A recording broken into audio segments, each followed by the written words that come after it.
Hello everyone, my name is Bombshow. Welcome to my channel. It's Bombshow Television. Musho my latest musho zviri kupisa. Tisingakangana kutenda vari kusubscribe nevari kushare each and every day. Our channel is growing. Tisingakangana kutenda futi team rangu rinopasa kuma construction companies kana mune urongwa maparties munotaura nawo wokuitirai munyati wacho. Namba dzavo ndeidzo dziri pascreen idzo.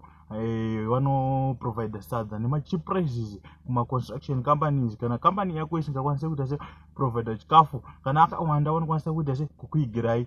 Kana uri munyowani panapa usati wasubscribe, please subscribe to our channel. It's Bombshow Television. Musho my latest musho zvinopisa zvega zvega. Amana munongoti henyu chikururudo hazvirambwe, but tine kapo iyi yatiinayo aya mahwambe murambe.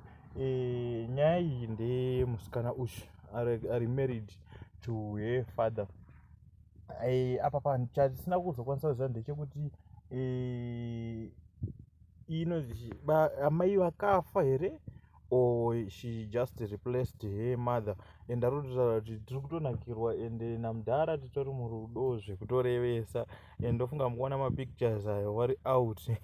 Kana ivo mukuru vafamba kawo panyaya dzemasports ezvinhu zvacho. So tisingazivo kuti mwana akada mari here yababa vake kana because obvious, it's obvious 90% chance yekuti mudharawe anenge atori nebag.